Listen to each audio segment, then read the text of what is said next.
지난 20장 말씀이죠. 이제 세상 문화를 따르지 말라입니다. 18장이 세상 문화를 따르지 말라, 19장이 하나님 나라 문화를 세워라. 그다음에 다시 20장이 세상 문화를 따르지 말라. 뭐 이렇게 되는 거였죠. 그래서 세상 문화를 따르지 않고 하나님 나라의 문화를 추구하면서 살아야 한다는 것이었습니다. 그래서 거룩하지 못한 우리에게 성령을 주셨고, 성령을 주시니까 우리가 회개한다고 했죠. 그리고 회개가 먼저 아닙니다. 성령을 우리한테 먼저 주셔서 우리가 회개할 수 있는 겁니다. 그 다음에 회개를 하니까 우리에게 의롭다 칭해 주셨고, 칭해 주시니까 우리를 의로워지니까 우리를 양자 삼아 주셨습니다. 근데 이제 양자가 됐으니까 그 아들한테는 자녀한테 뭐가 줍니까? 상속해 주시잖아요. 그래서 하나님의 기업을 우리에게 상속해 주신다고 하는 겁니다. 그래서 이런 것은 이런 은혜 받은 자는 이제 합당한 반응이 있어야 된다라고 했었죠. 그래서 그 반응이 예수 그리스도를 닮아가는 성화의 삶이었습니다. 말씀이신 예수님을 닮아가서 성경적 사상과 가치관을 마음판에 새겨서 살아가야 된다. 이게 새 언약의 예레미야 31장에 나타나는 거죠. 그런데도 이제 항상 억울한 게 우리는 말씀대로 다 살지 못하는 거죠. 그래서 말씀대로 살지 못하니까 뭐 계속 한탄을 하는 거죠. 근데 우리가 아까 칭의라고 했잖아요. 칭의. 근데 이게 조금 더 그때는 좀 간략하게 말했는데 신학적으로 들어가면 법정적 칭의입니다. 그러니까 법정에서 의롭다고 칭해진 거지 내가 본질적으로 의로워진 건 아니거든요. 그래서 계속 오라 나는 공고한 사람이구나. 이 사망의 몸에서 누가 나를 건져내랴. 이게 계속 반복된다는 거죠. 나는 말씀대로 다 살 수 있을 거라고 생각했는데 넘어지고 또 넘어지니까 이제 나를 보면서 나와 같은 것이 어떻게 구원을 받을 수 있을까 하면서 자책을 하는 거죠. 그래서 그때 이제 레위기 20장에서 하나님께서 나는 너희를 거룩하게 하는 여호와이니라 라고 말씀하면서 우리가 말씀대로 살지 못할 때 말씀대로 살도록 견인해 주신다는 거였습니다. 사람이 넘어질 수 있습니다. 그러나 하나님께서 다시 일으켜서 성화를 완성시키신다는 게 이제 20장 말씀이었습니다. 오늘 말씀은 이제 하나님 문화를 세우고 난 다음에 제사장과 대제사장 순서대로 하면 이제 제사장과 대제사장에 대한 이야기를 합니다. 이들은 사실 이스라엘 제2의 그 제의의 정점에 있는 자들이거든요. 그래서 하나님께서는 이들에게 스스로 거룩하게 될 것을 이제 명령하시는 거죠. 왜 이들이 거룩해야 되느냐 하면 이들의 직무를 좀 우리가 이해해야지 이들이 스스로 거룩하게 될 것을 이해할 수 있습니다.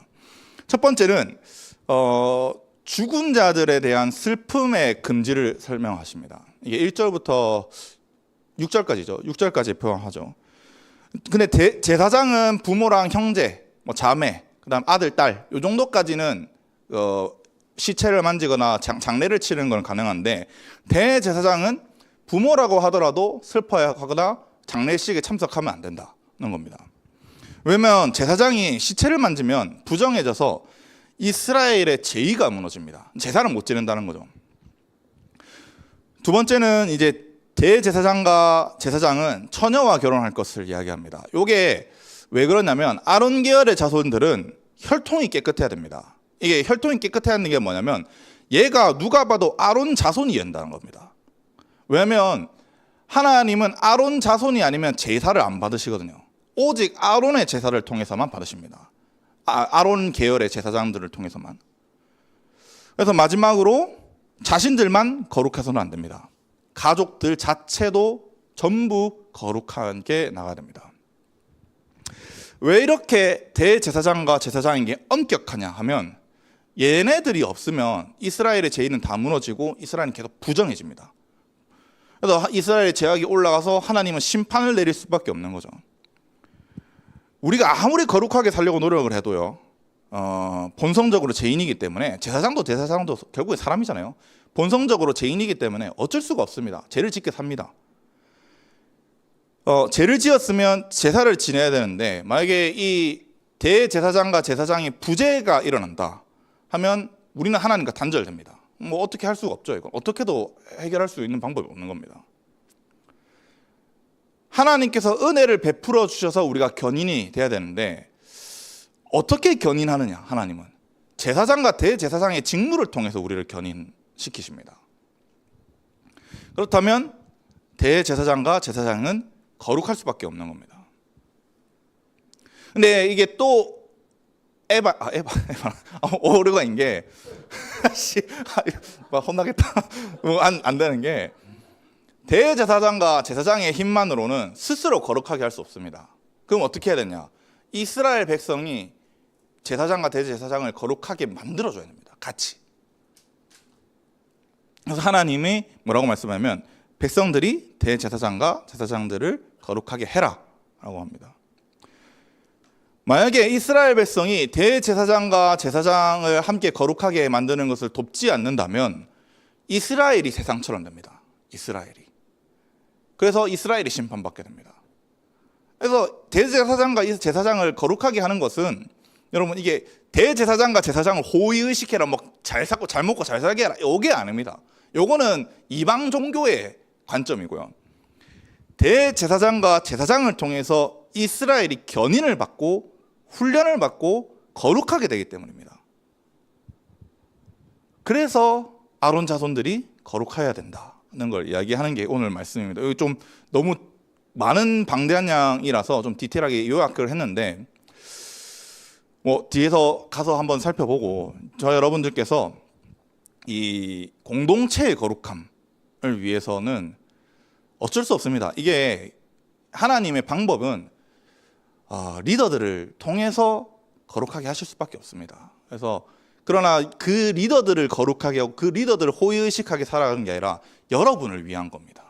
그래서 여러분들과 리더들이 함께 거룩함으로 나아가서 하나님 나라의 문화를 여러분들도 누리고 함께 누리는 저와 여러분들 되시기를 주님의 이름으로 간절히 바랍니다. 우리 1절부터 3절 함께 읽어보겠습니다. 1절부터 3절 시작. 여호와께서 모세에게 이르시되 아론의 자손 제사장들에게 말하여 이르라. 그의 백성 중에서 죽은 자를 만짐으로 말미암아 스스로 더럽히지 말려니와 그의 살붙인 그의 어머니나 그의 아버지나 그의 아들이나 그의 딸이나 그의 형제나 출가하지 아니한 처녀인 레위기를 읽을 때 가장 큰 난관이 뭐냐면 계명 하나하나를 각각 따로 본다는 겁니다. 사람들이. 그러니까 뭐 이 계명은 2절은 2절만 이야기하고 이해하면 되고 2절은 2절만 이해하면 된다라고 하는데 레위기에는 우리 19장에서도 이 10계명이 내러티브적으로 해석한 것처럼 한 개의 계명을 한 개로 해석하면 안 됩니다. 다 전체적으로 통괄해서 잘 읽을 줄 알아야 됩니다. 레위기는 크게 두 부분이라고 말씀드렸습니다. 16장 할 때 말씀드렸던 것 같은데 1장부터 24장이 한 덩어리입니다. 그 다음 이게 파트 1, 그 다음에 25장부터 27장이 한 덩어리로 파트 2 이렇게 있습니다. 근데 이제 파트 1이 양이 많잖아요. 근데 16장부터 24장까지가 1장부터 15장까지가 1-1이라면 16장부터 24장이 1-2입니다. 그래서 요거를 좀 부록처럼 잘 이해해야 되는 게 16장부터 24장 요런 개념인 거죠. 이제 지금 우리가 읽은 21장이 16장부터 24장 그러니까 1-2니까 앞에 본문을 잠깐만 살펴보면은 16장이 속죄의 본문입니다. 속죄의 본문. 그다음에 17장이 제물을 드릴 곳과 피에 대한 사용법을 이야기했었죠. 그다음에 18장, 19장, 20장은 이제 하나님 나라 문화, 세상 문화는 없애라. 하나님 나라 문화만 세워라. 이렇게 되는 거였죠. 이런 맥락에서 21장과 22장을 좀 이해할 필요가 있는데 21장과 22장은 사실 우리가 장절로 나눠서 그렇지 하나입니다. 하나. 특히 이제 제사장 거룩에 대해서 이야기를 하는데 21장은 대제사장과 제사장의 장례와 결혼 규례, 그다음에 가족들을 어떻게 관리할 것이냐, 그다음에 신체적 결함이 있으면 제사장은 어떻게 해야 되느냐 이런 거고 22장 같은 경우에는 성물을 먹는 규례입니다.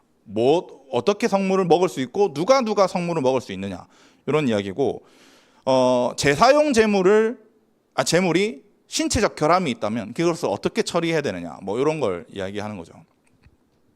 그래서 문맥을 읽다 보면 제사장이 지켜야 하는 부분도 있지만 이스라엘 백성도 제사장의 거룩과 함께 지켜야 한다라고 하는 게 이게 서론에서 말씀드렸던 것처럼 이걸 계속 좀 강조하면서 반복하십니다. 21장 내용은 다시 좀 더 세부로 나누면 1절부터 9절은 일반 제사장, 그다음에 10절부터 15절은 대제사장, 16절부터 24절은 이제 신체적 결함, 제사장이 신체적 결함이 있을 때 이런 말씀입니다.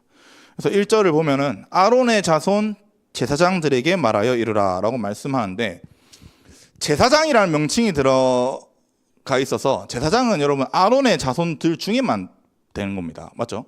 아론 자손 말고는 제사장이 될 수 없습니다. 근데 그러면 평소처럼 아론의 자손들에게 말하라라고 하면 됩니다. 1장부터 20장까지 보면 제사장에게 말하는 말은 별로 없고 아론의 자손, 아론과 아론의 아들들에게 말해라 이렇게 표현을 많이 합니다. 근데 여기서 제사장에게 말해라라는 추가가 되는 거죠. 왜 제사장에게라는 명칭을 추가해서 넣었는가 하면은 제사장에게 할 때 에게 있잖아요. 전치사. 이 에게가 히브리어로는 엘인데 이 엘은 누구누구에게도 되는데 무엇에 대하여도 됩니다. 무엇에 대하여. 그래서 저는 사실 대하여가 훨씬 더 맞는 번역이라고 생각합니다. 그래서 아론의 자손 제사장들에게가 아니라 아론의 자손 제사장들에 대하여 말해라는 겁니다. 왜 문맥적으로 맞는 게 사실 21장, 22장 명령은 제사장들한테 직접적으로 하지 않습니다. 대부분 문맥을 보면 누구한테 말하냐? 이스라엘 백성에게 주로 말합니다. 인칭이. 그렇죠. 인칭이 그렇게 된다.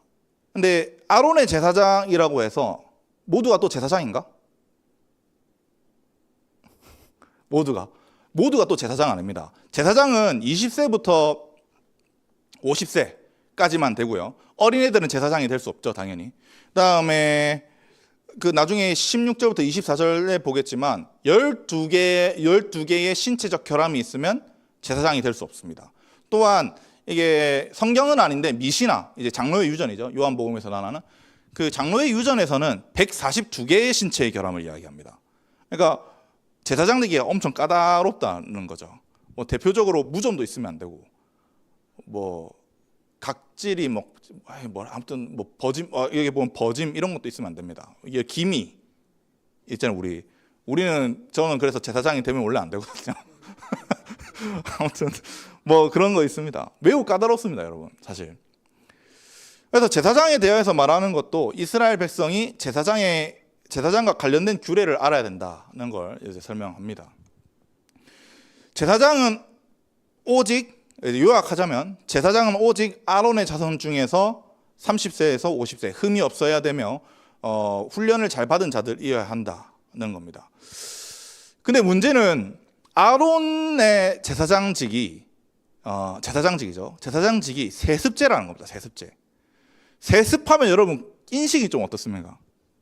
기업에 이재용이 세습한다 이러면은 막 좀 할 수는 있지만 좀 그래도 그러면 예를 들면 다니 목사님이 다음 아들내미한테 세습한다 이러면 막 그렇게 긍정적인 뉘앙스는 아니잖아요.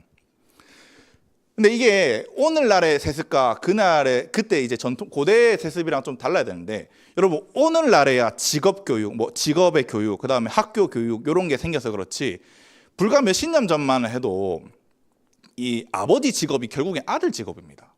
이게 아빠가 똥퍼다. 그럼 아들도 똥퍼가 되는 거고요.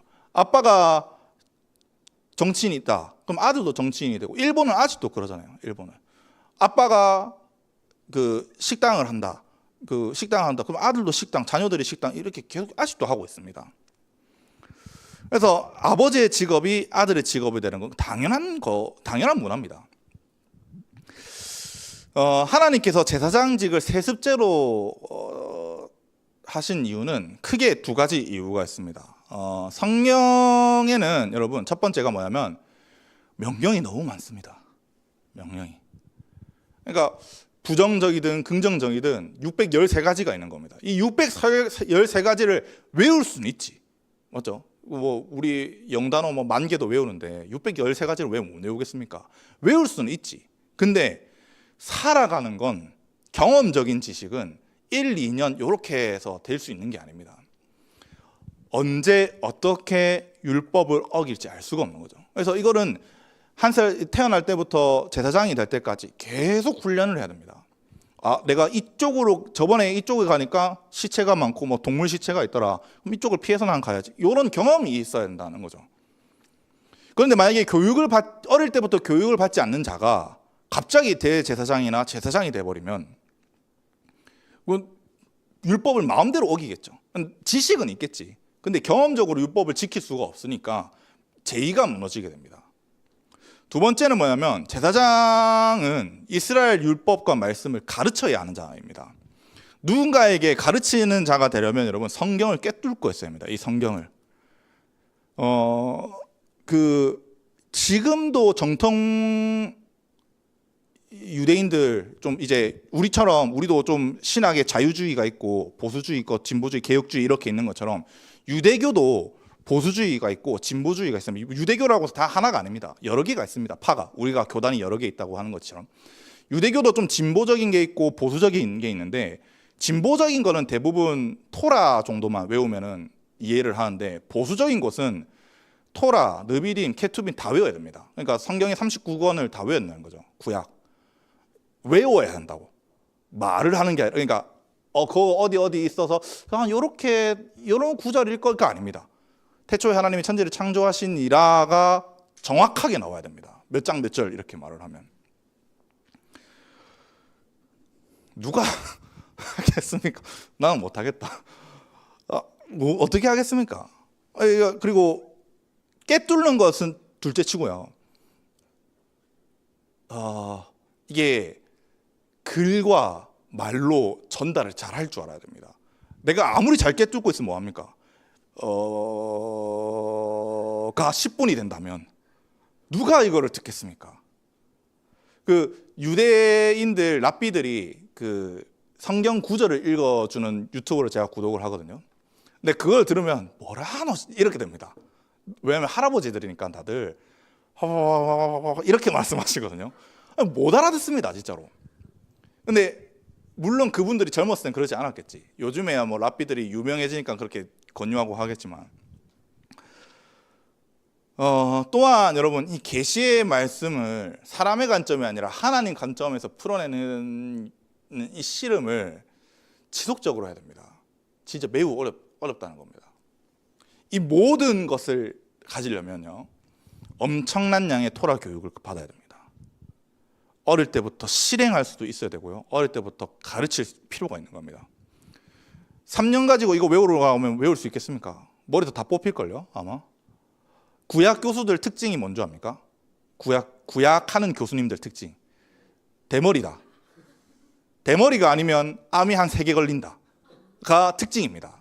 구약 교수들이 대부분 한 M자 탈모 한 요까지 까지신 분들 많아서 머리를 이렇게 덮으시거든요.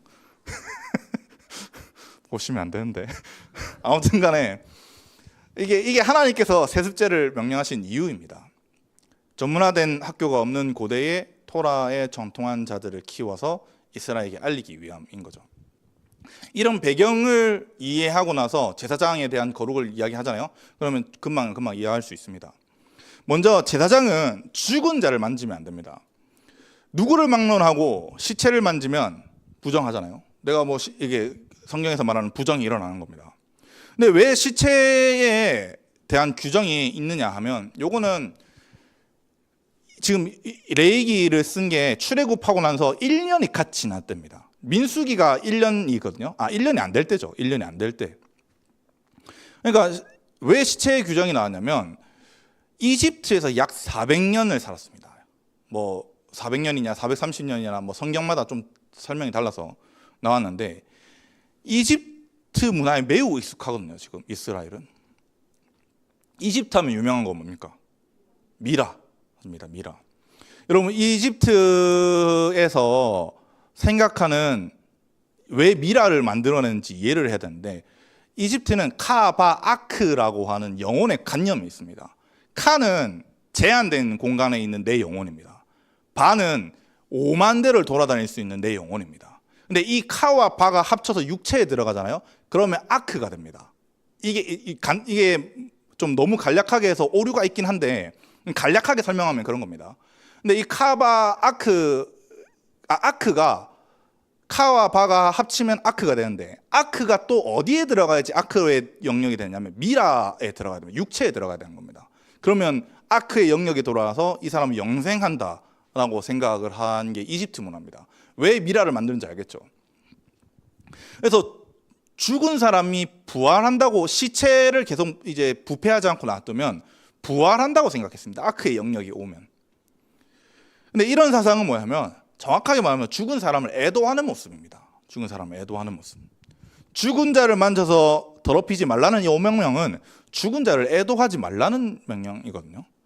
그래서 여기서 스스로 더럽히지 말라라고 말씀하셨는데 1절에 보면은 이 타메라고 해서 부정해지지 말라는 겁니다. 더럽히는 게 아니라 스스로 부정해지지 말라. 근데 이게 히트 파일로 돼 있거든요. 성경에서 히트 파일로 돼 있어서 히트 파일은 원래 재기형입니다.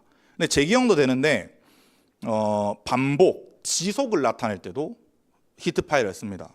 그래서 시체를 사람이 지속적으로 만지던가 반복적으로 찾아간다던가 이런 거를 하지 말라는 거죠. 그래서 제사장이 사람의 시체를 만지고 나면 부정해지니까 당연한 겁니다. 시체를 만지지 말라는 건. 여러분 제사장이 몇 명입니까? 한 명입니까? 여러 명입니까? 여러 명입니다. 대제사장만 한 명이지 제사장은 여러 명입니다. 그래서 제사장 한 명 없어서 뭐 티 안 납니다.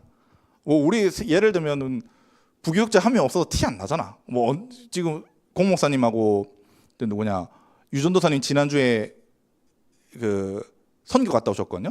선교 갔다 왔는데 수요일 날 수요 예배 때 그냥 예배 잘 들으셨습니다. 수요 예배 그런 것처럼 티는 안 납니다. 근데 인력이 부족해지죠. 그럼 어떻게 되냐? 점점 뭐가 밀리거든요. 밀리면 어떻게 됐어? 일이 만약에 5명이다. 한 명이 빠졌어. 그럼 이 1인분의 역할을 4명이 나눠야 되잖아. 직장도 그렇잖아. 이게 피로가 누적되고 막 하다 보면은 야근도 해야 되잖아. 제사장들도 야근하거든요. 야근을 하잖아요. 그러면 능률이 낮아집니다. 능률이 낮아지니까 제의가 올바로 행해지지 않는 겁니다. 그런데 이런 이유로 시체에 가까이 하지 말라고 하는데 일반 제사장에게는 예외 사항이 있습니다. 그게 이제 3절이죠. 2절인가? 2절이죠. 그의 어머니나 그의 아버지나 아들이나 딸이나 형제나 결혼하지 않은 자매로 말미암아서는 부정해질 수 있다. 가족에 한해서만 친척 아닙니다. 엄마, 아빠, 형제, 자매, 아들, 딸, 요 6가지 종류에서만 가족 장례를 허락하는 겁니다. 제사장은 이스라엘의 제의를 맡고 있는데 전체를 총괄하는 대제사장의 역할은 아닙니다. 좀 애매한 스탠스 위치라는 거죠. 한국에서가 부교역자라는 말이 좀 많이 쓰잖아요. 근데 외국에는 부교역자라는 말보다는 동력 이제 뭐라 될까? 계약직, 결국 목사들도 계약직처럼 쓰잖아요. 미국에서도 그런 개념이 좀 더 많은데, 그래서 이게 한국 좀 개념에서 좀 잘 이해가 되는 게 좀 애매합니다. 부교역자들이 이도 아니고 저도 아니고 한 그런 느낌이죠. 그래서 이도 아닌 저도 아닌 사람에게 이스라엘의 제의를 처리하면서 가족의 죽음이라는 슬픔을 견디는 건요, 여러분 좀 힘듭니다. 그래서 저는 가족의 제 장례까지 허락해 주시는 것은 하나님의 배려라고 생각을 합니다. 전적으로 맞지 있는 것도 아니고 애매한 직분을 맡고 있는 이 제사장들에 대한 배려라는 거죠. 물론 하나님 나라에 헌신하겠다고 자기의 온 몸을 던지는 자들입니다. 근데 이들의 직무에 비해, 이들의 책임감에 비해서는 가족의 죽음은 좀 큰 영역이라는 겁니다. 물론 가족을 제외하고서는 모두 안 됩니다. 4절을 보면은 이 4절은 번역을 다시 해야 되는데 제가 직역을 하면 그는 그의 친척으로 그를 모욕하지 않기 위해서 스스로 부정해지지 말라라고 해야 됩니다. 여기 어른이라고 번역했는데 어른은 히브리어로 바알이거든요. 우리 바알 신할 때 그 바알과 똑같은 단어입니다. 근데 이게 이 바알이란 단어가 뜻이 너무 많습니다. 남편도 바알이요, 주인도 바알이요, 바알 신도 바알이요, 전치사도 바알이요, 뭐 엄청 많습니다. 그래서 이 학자들도 이거 어떻게 번역했는지 잘 모르거든요. 근데 이 문맥을 따져서 보면은 친척을 이야기해야 됩니다. 친척. 친척으로 말미암아 친척의 죽음을 애도해서도 안 된다는 겁니다.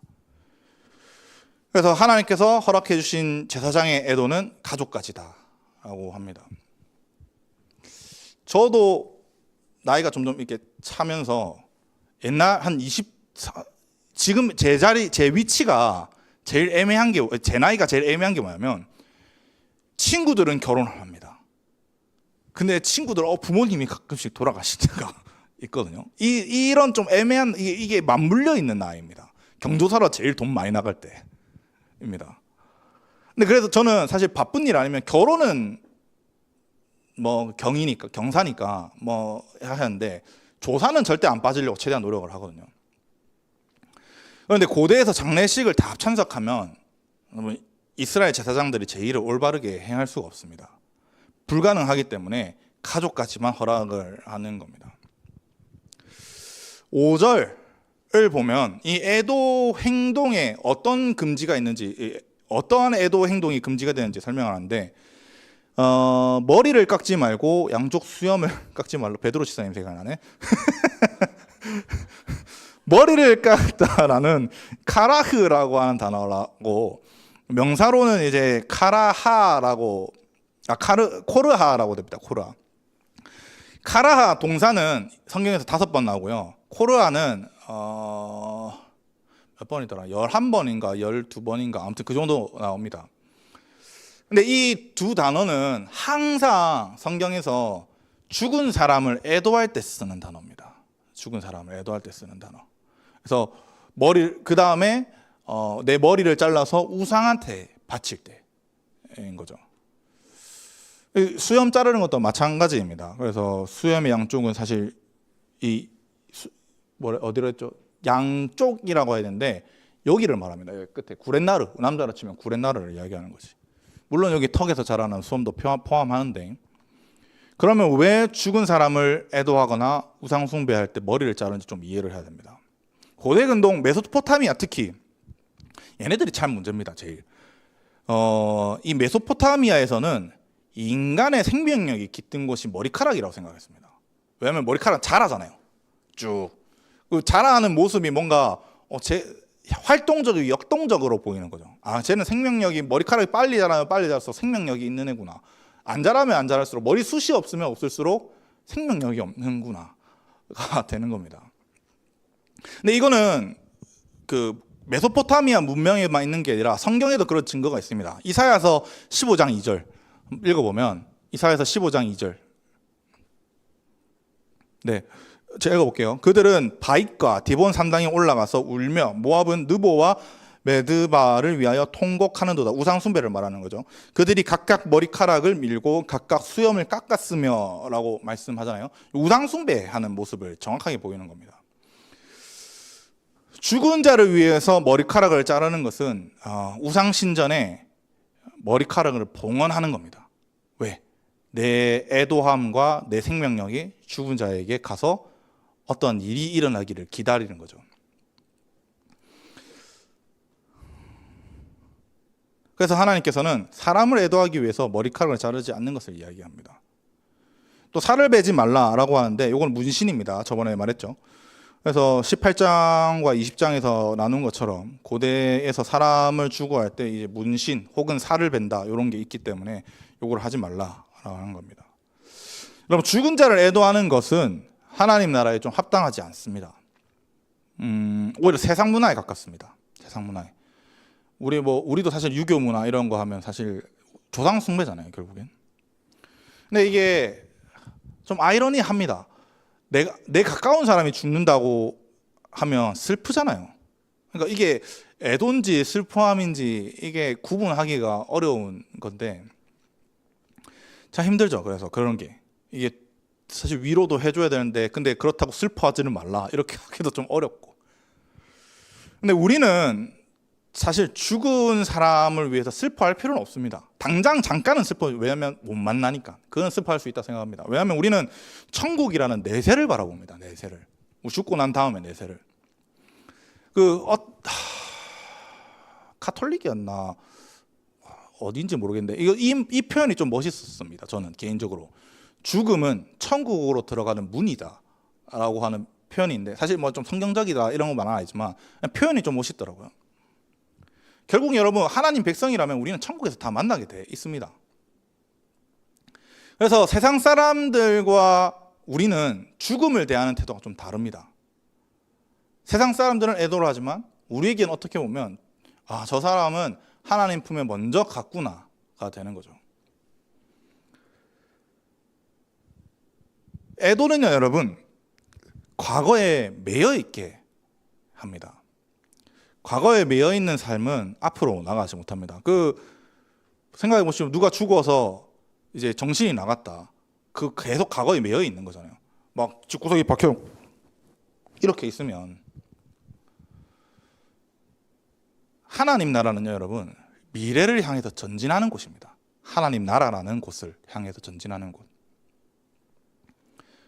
만약에 우리가 계속 과거에 머물러 있다면 우리는 하나님 나라 확장을 이루어낼 수가 없는 겁니다.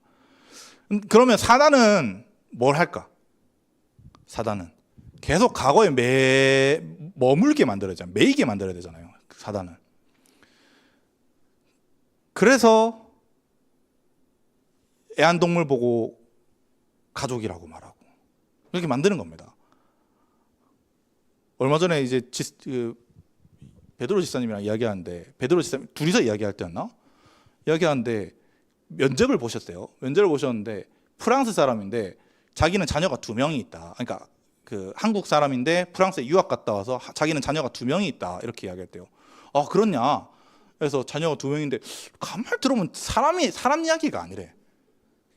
혹시 개냐고 물어봤는데 맞다고 하는 거예요. 어떻게 개가 사람이냐고 막 이렇게 하셨다 하더라고요. 오늘 베드로 지사님 이야기가 많이 나오네. 아무튼 간에 여러분 계속 사람이 매이게 만듭니다. 제가 전에 있던 교회에 개 키우지 말라고 좀 말 많이 했거든요. 어디서 사람이 개를 키우냐고. 애완동물도 안 된다. 이렇게 이야기 많이 했습니다. 왜 그 중에 하나 이야기해 줄까? 당신들 개밥 준다고 교회 안 오잖아. 개랑 논다고 교회 안 오잖아. 그러면 그게 하나님 나라를 위한 거냐, 세상을 위한 거냐, 이런 이야기를 진짜 많이 했었습니다. 욕 많이 먹었지. 어떻게 그런 심한 말을 하냐고. 뭐 어쩌겠어. 성경적으로 말해야지. 여러분 그래서 우리는 계속 사단한테 매이면 안 됩니다. 하나님 나라를 추구할 줄 알아야 되는 거죠. 두 번째는 뭐냐면 이제 7절 8절인데 한번 읽어보겠습니다. 7절 8절입니다. 시작. 그들은 부정한 창녀나 이혼당한 여인을 취하지 말지니 이는 그가 여호와의 하나님께 거룩함이니라. 너는 그를 거룩히 여기라.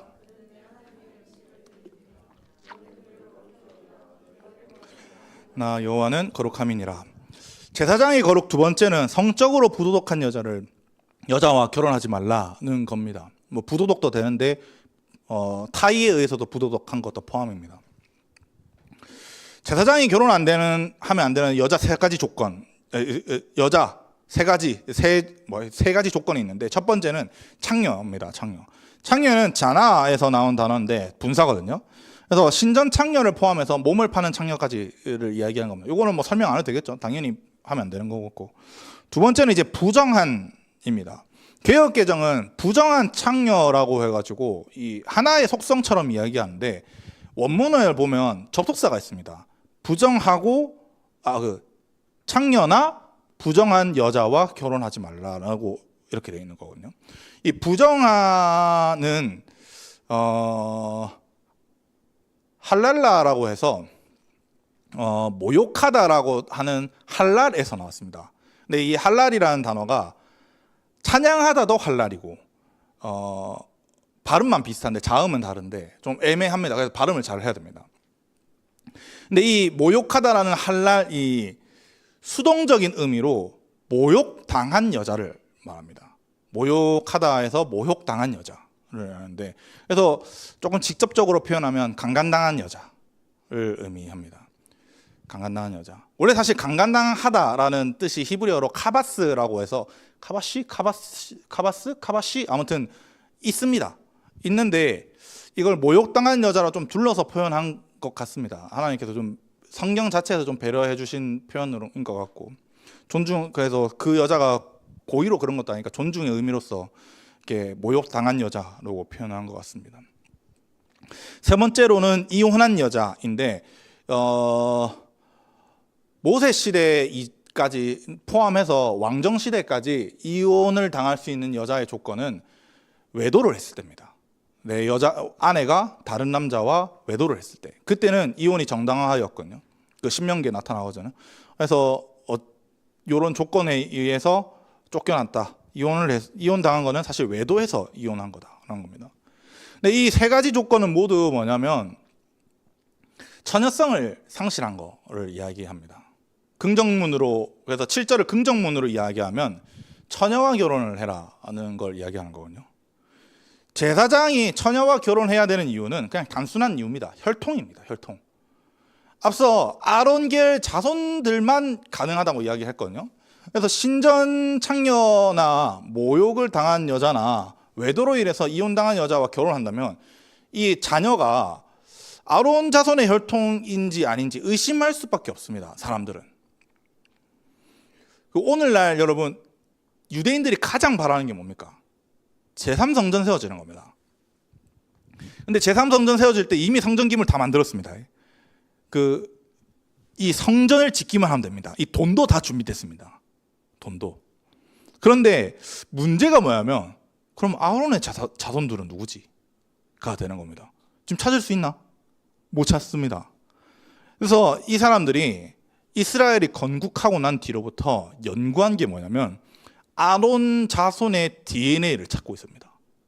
그리고 찾았습니다. 그래서 이 사람들은 언제든지 제3성전이 3성전이 세워지면 바로 아론 자손 찾는 것부터 한다고 합니다. 요거는 이제 제가 말하는 게 아니라 이미 다큐멘터리 이런 걸로 다 나와 있습니다. 그래서 이게 무슨 말을 하는 거냐면 그 정도로 아론의 혈통을 중요하게 여긴다는 겁니다. 유대인들은. 그래서 아론 혈통 유지를 위해서 처녀와 결혼을 해야 된다는 걸 이야기하는 거고, 왜 아론 자손의 혈통을 유지해야 되느냐? 아니면 아론 자손이 아니면 제의가 처리되지 않기 때문에, 제사가. 아론의 자손이 아닌 자들이 세워지면 여러분 성전은 계속 부정해집니다. 성막도. 그래서 아무리 어릴 때부터 교육을 받아서 내가 막 토라에 정통하고 막 뭐 부정한 거 다 알아서 뭐 다 할 줄 알았다고 해도 피가, 혈통이 아론이 아니면 안 받으십니다. 하나님은. 아론의 자손의 제인만 받는다는 것은 뭐라고 말하냐면 그의 하나님에게 거룩하기 때문이다 라고 말씀합니다. 7절인가? 네, 그렇죠. 그래서 계속 아론의 자손들이 거룩함을 유지하기 위해서, 있기 위해서 그런 거고, 백성들은 어떻게 해야 되냐? 8절 보면은 8절에 너는 그를 거룩히 여기라는 겁니다. 여러분, 이 여기라는 카도시의 PL형으로 돼 있어서 거룩한 상태로 만들어라는 겁니다. 그러니까 이게 개역개정은 내가 속마음으로 아이고 우리 제사장님 참 멋있다, 뭐 거룩하다, 뭐 이렇게 마음으로 여기라는 게 아닙니다. 거룩하게 만드는 상태로 계속 해야 한다는 겁니다. 이스라엘 백성들이. 그래서 직역을 하면 너는 그를 거룩한 상태에 이르게 해라는 거죠. 이스라엘 백성은 제사장이 거룩할 수 있도록 계속 도와야 된다는 겁니다. 제사장을 거룩하게 한다는 의미는 1절부터 7절까지 우리가 살펴보면 애도함으로 인해서 부정해지거나 아니면 혈통이 깨지지 않도록 각별히 신경 써야 한다는 겁니다. 제사장이 거룩해야 하지만 하나님께서 언약 백성이 제사를 받기 때문입니다. 또한 그들이 거룩한 일 외에 다른 것을 신경 쓰지 않도록 좀 해야 됩니다. 느헤미야 13장을 보면 여러분, 사람들이 11조를 안 냅니다. 11조를 안 내서 유다 백성들이 11조를 안 내서 레위인들이 다 도망갑니다. 다 떠납니다. 그래서 뭘 하냐? 각기 밭에 가서 자기 농사질을 합니다. 그럼 레위인이 11조를 안 받았으면 그럼 제사장이 하면 되지라고 생각할 수 있잖아요. 여러분, 아닙니다. 레위인의 백성들의 11조는 레위인에게 가잖아요. 레위인의 11조는 제사장에게 가고요. 제사장의 11조는 대제사장에게 갑니다. 이런 구조입니다. 피라미드 구조. 그러니까 레위인에게 제 11조가 안 갔다는 이유는 이스라엘 제가 완전히 무너졌다는 겁니다. 그래서 레위인들과 제사장들이 자기 직무를 버리고 각기 밭으로 가서 사는 거죠. 이렇게 된다면 제사가 올바로 치러지지 않고 성소가 거룩하게 되지 않습니다. 그러면 계속 부정해지겠죠.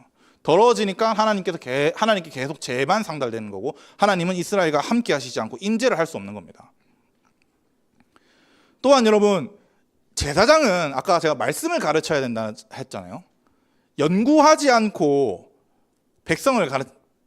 연구하지도 않고 백성들에게 가르치지 않는다면 백성들의 삶은 하나님과 관계없는 삶이 됩니다. 여러분, 우리 교회는, 저는 누구보다도 확신하거든요. 우리 교회는 다른 교회보다 헌신도가 매우 높습니다. 매우. 그 이유는 저는 말씀의 깊이 때문이라고 생각을 하거든요. 만약 여러분, 우리 교회에서 갑자기 말씀이 뚝 하고 떨어졌다고 생각해 보시죠. 그게 1년 지나갔다 생각해봐. 말씀을 제대로 듣지 못하니까 뭐 어떤 게 진리인지 아닌지 헷갈리게 되는 겁니다. 근데 말씀은 여러분 쉬운 게 아닙니다. 헬라 히브리어 잘해야 되지. 성경 뭐 다 알아야 되지. 한국말만 잘해야 되나? 헬라 히브리어만 잘해야 되나? 요즘에는 또 언어들이 왜 그렇게 많은지. 영어도 잘해야 돼. 독일어도 잘해야 돼. 아휴. 여러분, 제 일주일 스케줄 한번 말해볼까요? 당장 내일부터입니다. 아침 7시에 일어납니다. 요즘에는 7시에 일어나서 씻고 밥 먹고 하면 7시 반 바로 셰키나 갑니다. 부산에 셰키나. 12시까지 공부를 합니다. 12시까지 공부한 다음에 1시간에서 1시간 반 동안 밥 먹고 다시 옵니다. 다시 셰키나로 간다는 겁니다. 5시까지 공부를 합니다. 5시까지 성경 연구를 한 다음에 5시부터 7시 반까지 레이랑 아진이랑 놀아줍니다. 아빠 아짓은 해야 될 것 같네요. 그래도 저도. 얘네들 제가 안 재우고 사실 와이프가 재우거든요. 와이프가 재웁니다. 그럼 저는 뭐 할까? 서재로 들어갑니다. 다시. 그러면 거기서 한 2시 이렇게까지 성경만 보는 거죠. 토요일은 당연히 밤새입니다. 재지는 것 같아갖고 오늘도 몇 시에 잤더라? 한 6시 한 반? 새벽 6시 반 이때 잤는 것 같은데. 그러니까 연구량이 많습니다. 제가 하루에 책 주석을 읽으면 하루에 800에서 1000페이지를 읽습니다. 하루에. 그러니까 조금이라도 연구 시간이 뺏기잖아요. 예민해집니다. 엄청 예민해집니다. 그 히스테리를 우리 와이프는 다 받고 있거든요. 하다가 저기 하면 왜? 이제 정색이 되는 거지. 그 일주일만큼 연구하면 그걸 이제 이 자리에서 1시간 동안 터뜨리는 거죠. 근데 저만 이렇지 않거든요. 우리 교회는 담임 목사님부터 시작해서, 담임 목사님이 그러시니까 우리가 다 이렇게 배우고 하는 게 그런 겁니다. 모두 우리 교회 교육자들 모두 다 그렇게 합니다. 여러분, 사역자를 챙겨주는 것이 사역자를 호의호식하게 해라 이런 말을 하는 게 아닙니다. 제가 왜냐하면 여러분의 거룩함을 위한 겁니다. 여러분들이 올바른 말씀을 듣기 위해서. 말씀 없이 어떻게 신앙생활을 합니까? 말씀 없이 교회는 다닐 수 있습니다. 그러나 내가 말씀대로 살고 있는지 척도는 없을 겁니다. 그 다음에 전통이나 종교성이 내가 예수 믿는 거라고 착각하고 살 겁니다. 제가 진짜 싫어하는 기도 중에 하나가 뭐냐면, 기도 내용 중에 하나가 뭐냐면, 우리의 전통을 잘 이어서 다음 세대들이 받았으면 좋겠다라는 기도를 하는 걸 제일 싫어합니다. 그게 성경적인가? 네 전통이 성경적이가? 라고 항상 묻습니다. 네 전통은 네 전통이고 성경은 성경이지, 이렇게 항상 말을 하거든요. 또 말씀이 여러분 없으면 세속적인 것이 거룩한 것이라고 착각하게 됩니다. 오늘 오기 전에 이제 제가 오늘 왜 그런지 모르겠는데 그냥 5층에서 오늘 하고 싶은 거예요. 5층에서. 그래서 어제부터 5층에서 설교를 쓰고 있는데 뭐 하지? 저는 항상 하다가 막히면 찬양을 틉니다. 찬양을 트는데 주일이니까 뭐 라이브 하는 데 있겠지 하고 라이브를 딱 트는데 멘트가, 그 찬양 시작하는 멘트가 진짜 세상적인 거예요. 이게 어떻게 교회에서 나올 수 있는 말인가 하는 겁니다. 착각하게 되는 겁니다. 리더자들도 착각하게 됩니다. 말씀이 없으면. 언약 백성을 거룩하게 하기 위해서 여러분들이 제사장을 챙기고 사역자를 챙기는 겁니다. 물론 오늘날 목사들이 제사장이다, 대제사장 이런 말 하는 건 아닙니다. 그러면 사이비죠. 그거는 그냥 제사장 직무를 우리가 이어받아서 한다는 거죠. 왜 이스라엘이 거룩하게 해야 되느냐? 두 가지가 나오는데, 첫째, 그는 내 하나님의 음식을 드림이니라 라고 말씀하는 겁니다. 하나님은 음식을 왜 받습니까? 하나님 먹는 것도 아닌데. 이건 뭐냐면 하나님 제사장이 제의를 드린다는 말에 돌려서 표현하는 겁니다. 하나님께 제의를 올려드린다는 거에 대한. 그래서 제의를 통해서 언약 백성이 제가 씻겨지고 제의를 통해서 하나님과 교제하게 만드는입니다. 제사장이 그래서 중요하다는 거고, 두 번째는 또 뭐냐면 하나님은 너는 그를 거룩히 여기라 라고 이렇게 말씀하시죠.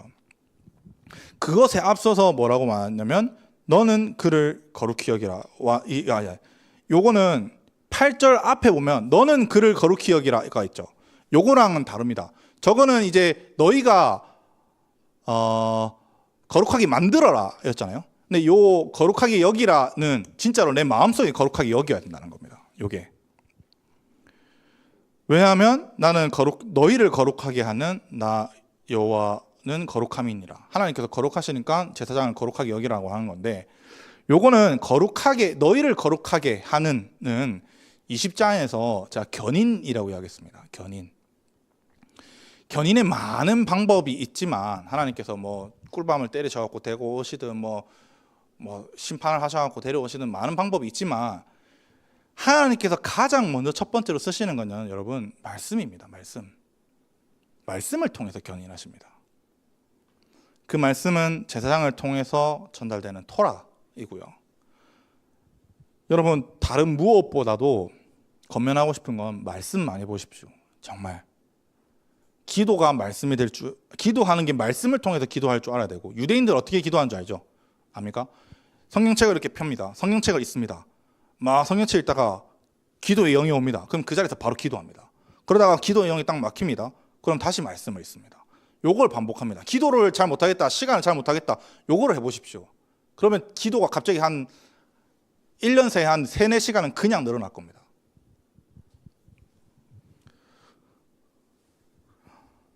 기도를 통해서 찬양이 나옵니다.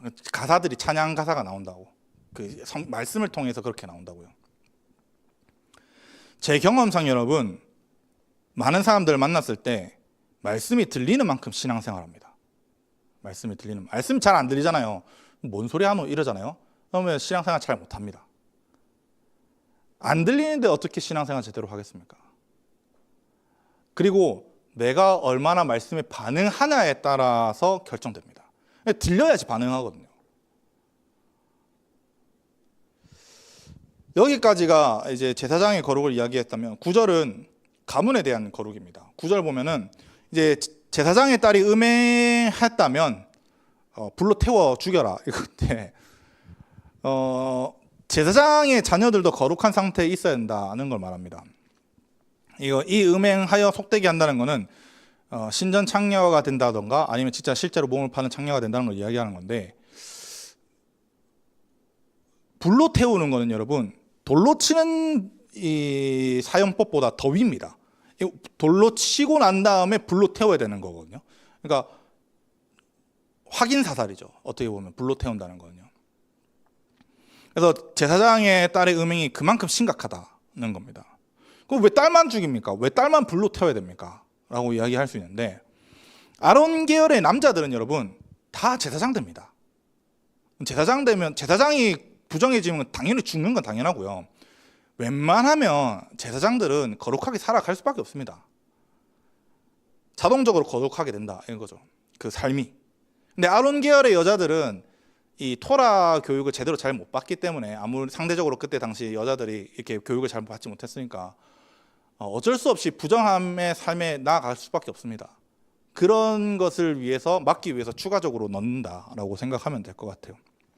여기까지가 이제 제사장이라면 대제사장은 10절부터 15절인데 10절부터 13절까지만 12절까지만 읽어보겠습니다. 10절부터 12절 시작. 자기의 형제 중 간유로 부음을 받고 위임되어 그 예복을 입은 대제사장은 그의 머리를 풀지 말며 그의 옷을 찢지 말며 어떤 시체든지 가까이 하지 말지니 그의 부모로 말미암아서도 더러워지게 하지 말며 그 성소에서 나오지 말며 그의 하나님의 성소를 속되게 하지 말라. 나는 여호와이니라. 아멘. 대제사장이랑 제사장은 내용 똑같습니다. 뭐 다를 게 없습니다. 근데 대제사장과 차이가 있다면 대제사장이 조금 더 빡세다. 뭐 이런 정도입니다. 왜 빡세냐 하면은 형제 중 관유로 부음을 받았다는 겁니다. 대제사장으로 세워져 기름 부음을 받았다는 거죠. 그리고 대제사장과 제사장의 차이는 에봇을 입고요, 터번을 씁니다. 요게 우리 8장 할 때 이야기했었는데 이스라엘에 대한 하나님의 임재를 상징하는 거거든요. 근데 만약에 머리를 푼다, 옷을 찢는다, 에봇을 찢는다는 거고 터번을 푼다는 거거든요. 여러분, 임재를 찢는다는 거고 요 터번도 임재를 찢는다는 겁니다. 안 되는 겁니다. 절대 안 됩니다. 근데 원래 머리를 풀고 옷을 찢는 걸 애도하는 행동이거든요. 그래서 함부로 절대 안 된다. 그리고 그 정확하게 기억이 안 나요. 구절이 기억이 안 나는데 대제사장은 근무 중에 옷을 벗으면 안 됩니다. 자기 에봇과 터번을 잠자기 전에만 가능합니다. 벗는 게. 만약에 옷을 찢고 터번을 푼다, 벗는다, 여러분 제의가 중단된다는 의미입니다. 하나님 인재가 함께하지 않는다는 의미입니다. 또한 대제사장은 부모의 장례도 치를 수 없다. 11절에 제사장은 가족까지는 할 수 있는데 대제사장은 아예 안 됩니다. 왜냐하면 이스라엘 제일의 정점이 있는 자이기 때문에 만약 시체로 부정해서 직무가 정지된다면 이스라엘 제가 완전히 마비돼서 성소에 부정이 급격하게 쌓이게 됩니다. 그래서 대제사장의 부르심은 좀 무겁습니다. 많이. 삶의 모든 것을 버리고, 제가 상상을 해봤거든요. 레이가 만약에 죽었어, 아재가 만약에 죽었어, 내가 장례식을 못 가. 우리 와이프가 죽었어, 내가 장례식을 못 가. 감당 못 하겠더라고요. 근데 대제사장은 그렇게 해야 된다는 겁니다. 얼마나 무거운 짐이 있겠습니까? 자기 어깨에. 모든 삶을 내버려 두고 오직 자신에게 주어진 사명만 감당해야 된다는 겁니다. 가족도 뒤로 하고 오직 이스라엘의 거룩상만 생각하면서. 이게 어느 정도로 또 제한이 있냐면 12절에 보면 성소에서 나오지 말라고 합니다. 여러분, 성막 좁습니다. 요거 2배밖에 안 됩니다. 자기 생활 반경이 요 2배밖에 안 된다는 겁니다. 우리 본당, 이스라엘 본당 2배보다는 좀 크겠죠. 부산 생명수 본당 크기 2배 되겠다. 그 정도 된다. 여러분, 그 좁은 데서 어떻게 살아갑니까? 사람이. 물론 집은 성막 바로 앞에, 성전 바로 앞에 집이는 따로 있습니다. 근데 집과 성막밖에 왔다 갔다 못합니다.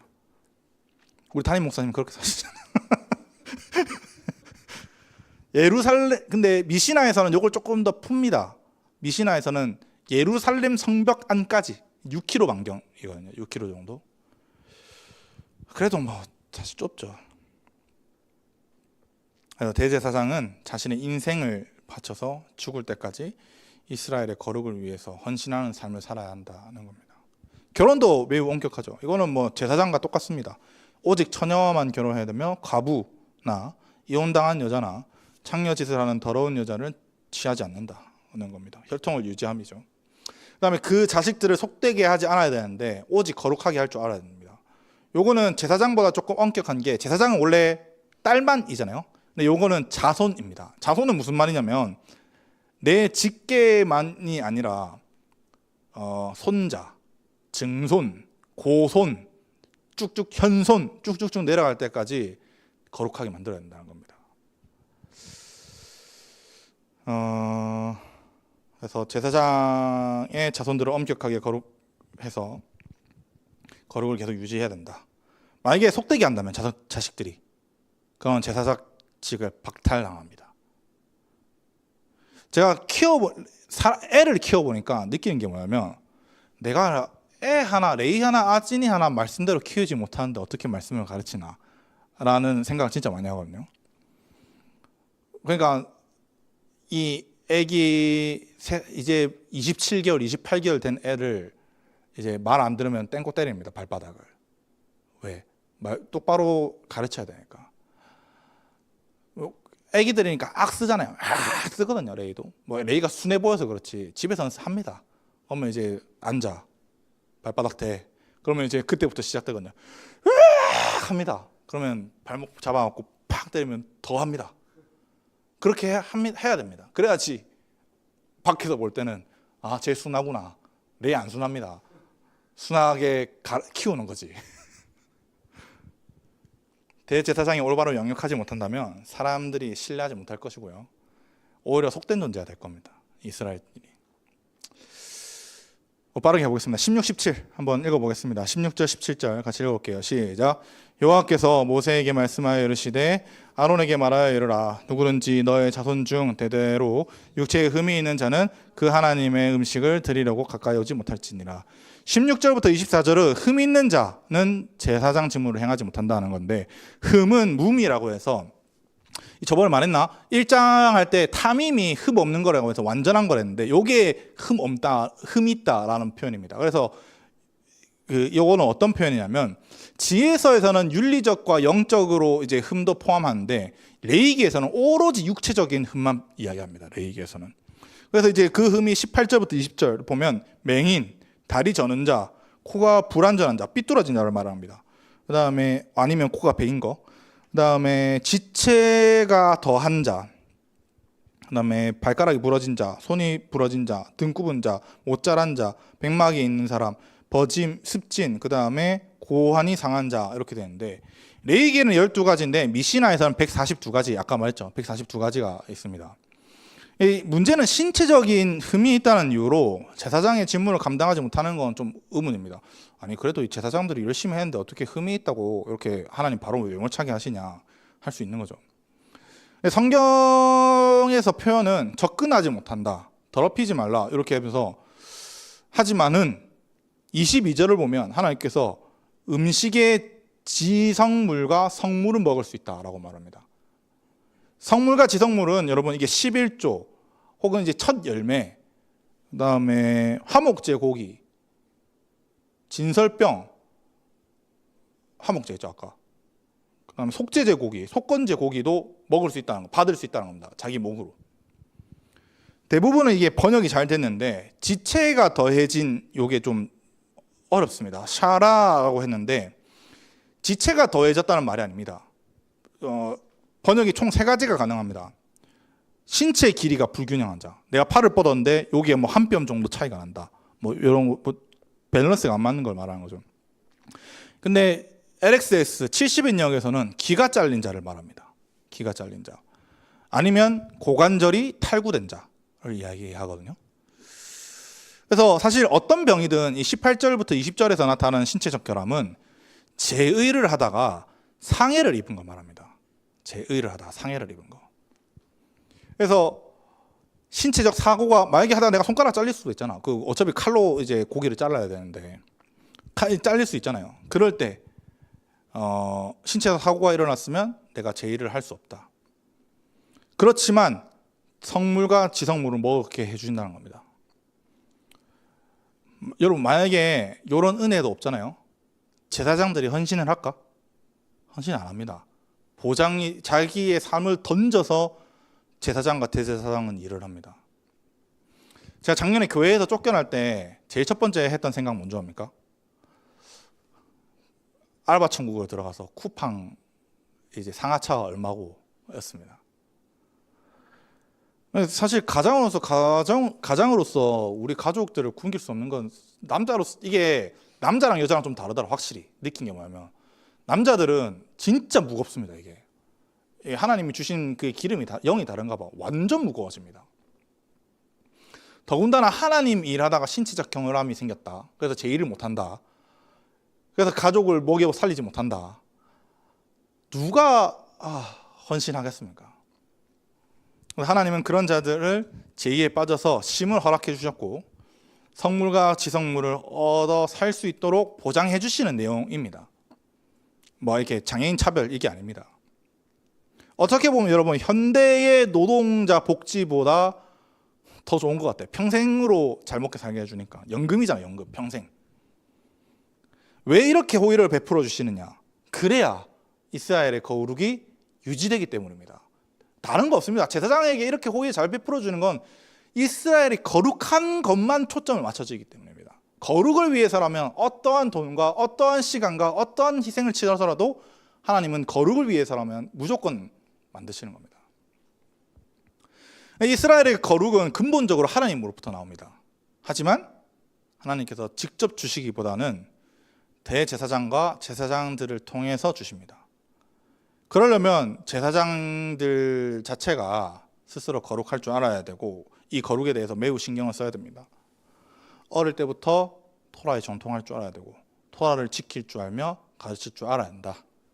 그래서 에스라서 7장 10절 말씀이 괜히 나온 게 아닙니다. 에스라서 7장 10절이 에스라가 여호와의 율법을 연구하여 준행하며 율례와 규례를 이스라엘에게 가르치기로 결심하였더라 이렇게 말씀하거든요. 이게 지금까지 이야기한 거 그대로입니다, 여러분. 이 21장 내용이 에스라 7장 10절의 딱 압축판입니다. 에스라의 이 결심으로 말미암아 바벨론 포로 귀한 백성에게서 각성이 일어나고요, 부흥이 있었고요, 수문 광장에서 기쁨이 일어났습니다. 저와 여러분들이 함께 이 거룩성을 지켜가시길 바랍니다. 여러분 누군가의 이익을 위해서가 아닙니다. 영적인 것을 추구해서 이것을 하라는 게 아닙니다. 함께 거룩해집시다. 저도 여러분들의 거룩을 위해서 다른 무엇보다도 최선을 다할 테니까 여러분들도 함께 거룩을 위해서 달려가 주십시오. 그래서 우리로부터 시작해서 나라가, 열방이 하나님의 거룩이 우리에게도 부어지고 저들에게도 부어지고, 그래서 하나님 나라에 예수께서 재림하실 때 거룩한 백성으로서 칭함을 받게 부끄러움이 없는 저와 여러분들 되시기를 주님의 이름으로 간절히 바랍니다. 기도하겠습니다.